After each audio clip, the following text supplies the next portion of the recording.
Hey guys, it's Kelly from the Supplemental Mom, and today I would like to go over with you some tips that I learned from Steph Perez about email marketing. Now, if you guys don't know who Steph Perez is, Google her. She is someone that I learned about through a program that I joined, Legendary Marketer. She's an online marketer, and some of the information that she has had through some of her videos have been very, very helpful, and I thought that I would share a lot of that information with you. So obviously, email marketing, you need that core fundamental high income skill called copywriting. And I just actually did a video on copywriting, so I can definitely leave a link to that in the description box.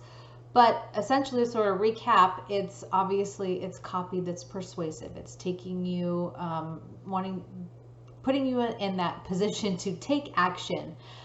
If you have that core fundamental skill of copywriting, it is a huge, huge asset to your business. It'll give you the ability to use storytelling to get people to start to buy from you.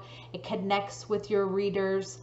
If you can write those killer headlines, those are golden, because that's the first thing people are going to see in their emails or any sort of subject line and sort of open up your email.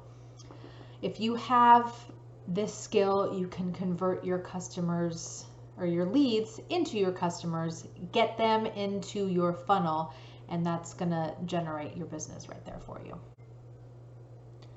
Okay, so now that you know a little bit more about why copywriting is so important, let's talk about emails.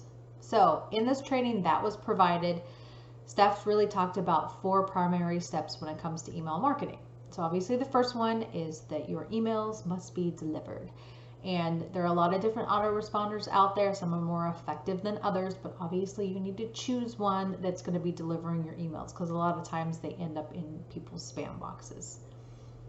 The second one is your emails obviously need to be seen. So are they gaining your attention? Do they have that subject line in there that's going, oh, I need to open that email? That's obviously a big thing. If you're not going to open it, nobody's going to be able to see it. They obviously must get read. So after they open it, if you have that really awesome subject line, the next part is it grabbing their attention enough to read through everything? And then your last point is, are they clicking on the links? So is your copywriting effective enough to where they've read your email and then they want what you have, so they're clicking on that link to get themselves inside of your funnel. All right, so another great point that you talked about, which was really cool, kind of taking it into perspective, is your anatomy of your email. And I sort of touched on that a little bit, but let me go into that in a little bit more detail. So obviously in the anatomy of your email, you are going to need a subject line.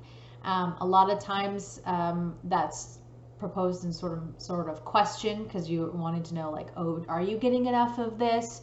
Do you need some more of this? Or sometimes it's another type of email that has some really catchy subject line that's going to make you open that email and grab your attention.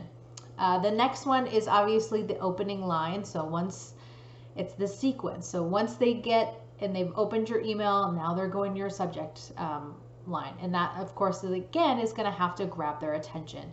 It's going to draw them in, and it's going to lean them forward into your email a little bit more. After you have that opening sentence, now you're going to tell your story. What's the story behind what you have to offer? What are the benefits? How is it going to solve that person's problem?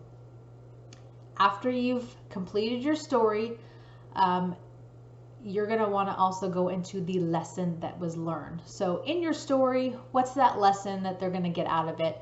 And if you have those effective copywriting skills, basically you're going to put them in your shoes.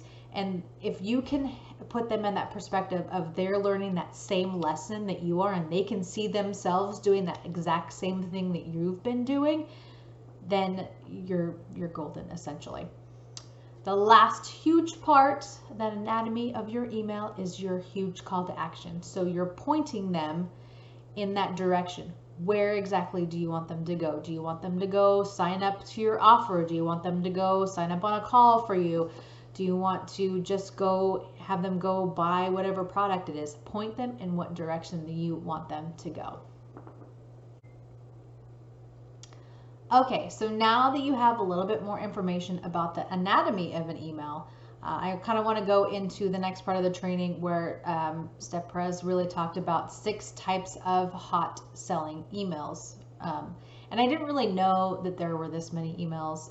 I've heard of a few of them, but this was actually a pretty cool thing that I wanted to share with you as well too, so I didn't realize that there were so many and how many different ways that you could sort of spin your email and make that same connection with your customers or your prospects. All right, so the first one is obviously storytelling. I've talked about this a little bit in some of my past emails and how powerful telling your story is. It pre-frames your potential prospects into actual customers. It tells your story and it gets them to know a little bit more about you as well too. The number 2 is checklists and tricks. So obviously if you have a product or a service, you're going to want to give them a little bit more information about how they can use that specific product or service, and this is a great way to answer some of their questions. The next one is obviously a question and answer. So that can kind of go into depth a little bit more, answering their questions about how you can use their products and service to benefit them. Number 4 is controversy.